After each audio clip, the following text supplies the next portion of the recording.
from Reuters. Hi, good afternoon to both Deputy PM Marles and Secretary Teodoro. Right here, SND. Here. Okay. Shortly before your meeting today, the Philippine Armed Forces last night reported with concern a swarm of Chinese Coast Guard and other vessels around or near Sierra Madre in Ayungin Shoal. How alarming are these activities in your view? And we hope to get statements from both of you on these recent development, and also grateful if we can get your view on, given these developments, these escalatory activities of China from the South China Sea up to the Southern Pacific. How would you view the U.S., where both of you are key security partners? How reliable is the U.S. nowadays as a security partner in this part of the world? Thank you. Well, first, the activities of China in any area, whether in the Sierra Madre or any area under their nebulous claims, are a matter not only of concern but of condemnation, because these are in gross violations of international law, and actually it is a product of a false narrative. I've even seen some social media posts saying that they are the progenitors of certain areas in the Philippines. So their disinformation is as disgusting as their activities. And we need to stand up to this. And secondly, what was the other question? What was your follow-up question on the? On the reliability of the U.S. as a trading partner, and particularly in the context of, I understand your first meeting between the two of you was in November 2024, and President Trump was just elected and hasn't assumed office yet. So we're wondering if we can take stock of.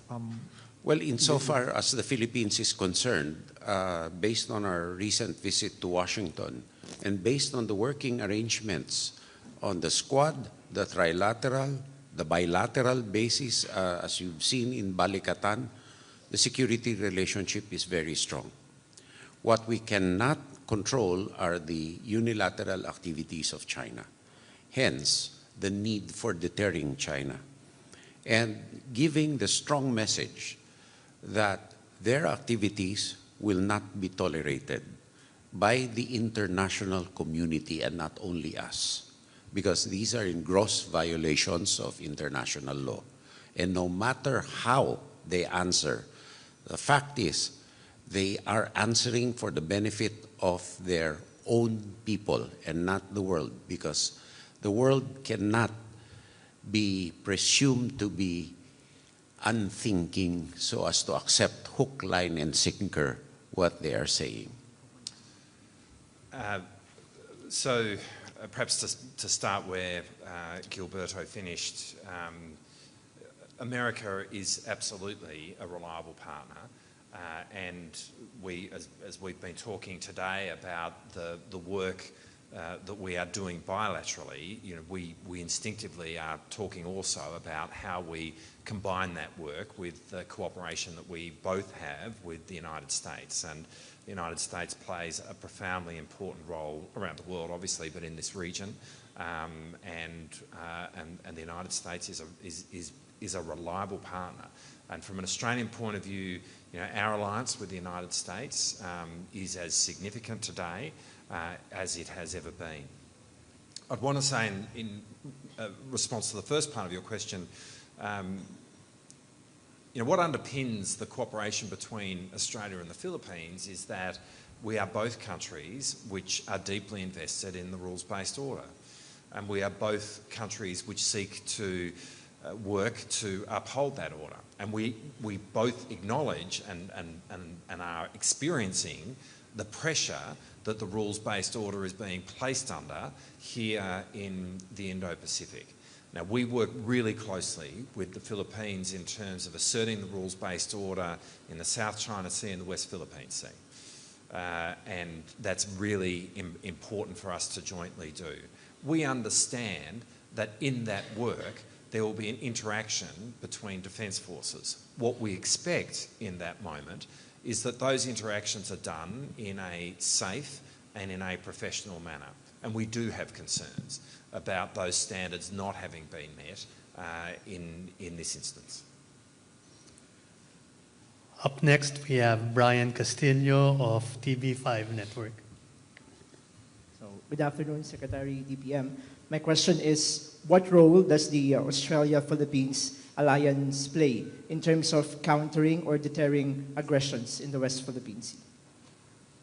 Go ahead. Well, in a sense, it's the answer I just gave. Like the work that we do together as two countries which seek to assert the rules-based order is fundamentally important in seeing that the UN Convention on the Law of the Sea applies around the world in the South China Sea and the West Philippine Sea. And we are both countries which are utterly dedicated to that, and we understand the pressure that the rules-based order is under in this neck of the woods.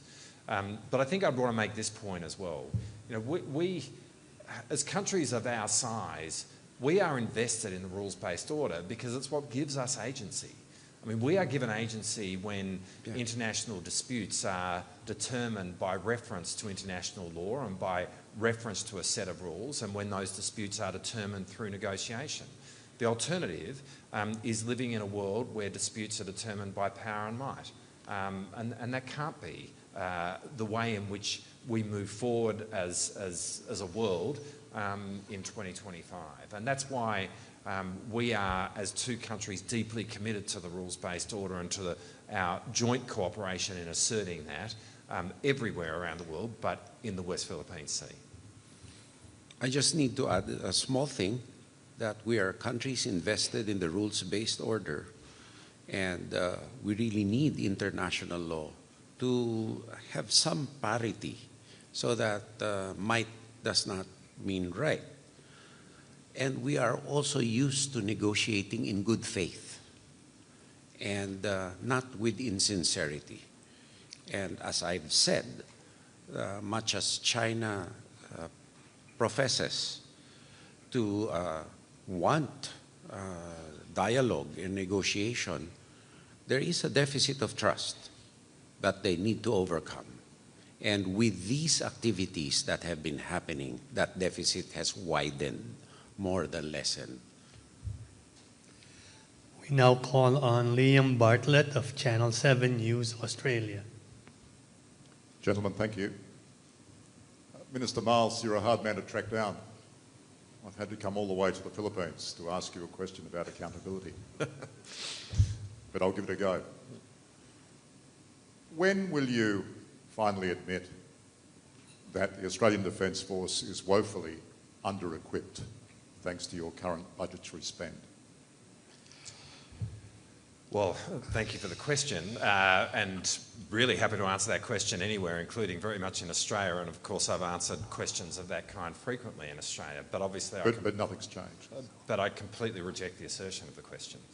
I mean, when we came to government, we inherited a lot of challenges associated with our Defence Force. We engaged in the biggest root and branch review of our strategic circumstances, of the state of our Defence Force, of the kind of Defence Force that we need to build. But there's been multiple reviews, Minister, and don't get me wrong. I'm not saying it started with you or with your government. I think it's fair to say it's been through successive governments. But what are you doing now today to make it better and fix it? Because this is all very nice. This is fantastic shop window, but you don't want to be known as Minister for Showbags. There's got to be substance to it. Well, really happy to answer the question if you'll allow me to answer it. And, you know, there is significant steps that we have taken, and if I can complete what I just said, you know, when we went through the Defence Strategic Review, we worked out what sort of Defence Force we need to build in order to meet the strategic challenge that we face.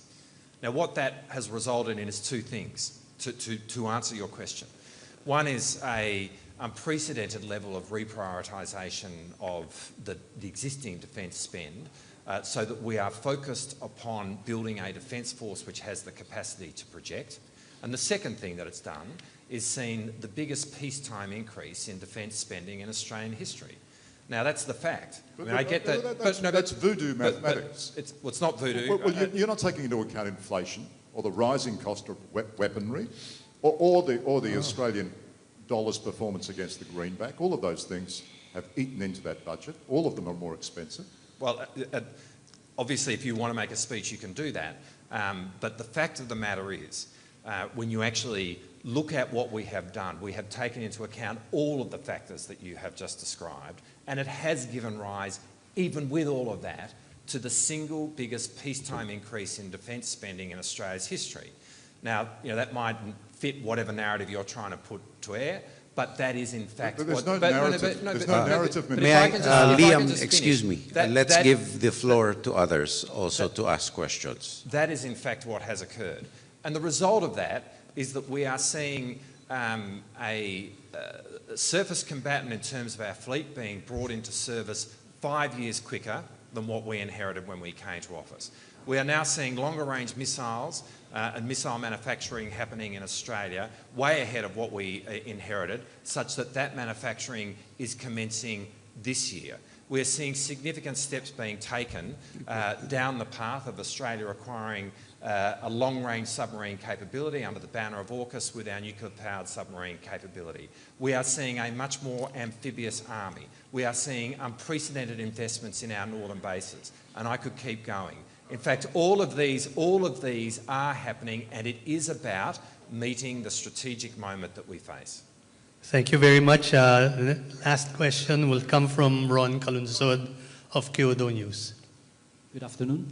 Thank you for providing us a picture of how the Philippines and Australia would step up the two countries' defense cooperation by citing the envisioned enhanced defense cooperation agreement by next year. I'd just like to ask, is this going to be similar to the Philippines-US EDCA? Will this be a treaty or No. an executive agreement? No. It will not. It will not be like the EDCA, definitely. We will work on the appropriate arrangements as our forces find out what they need. EDCA is an offshoot of a mutual defense treaty and not a visiting forces agreement, so that is a fundamental difference. So we will work out the appropriate arrangements, but we need, in order to operationalize the status of visiting forces agreement with Australia, more facilities to service them for increased tempo of joint exercises and joint activities. There was a mention of infrastructure plans. Can you tell us? Pardon me? Infrastructure plans. We cannot tell you. Okay. Which area, sir? We cannot tell you. Okay. Thank you. Thank you. Only China will benefit if we tell you. Well, that concludes our joint press conference this afternoon. We'd like to thank everyone from the media for coming, and we will now have a final photo op for our videographers and photographers.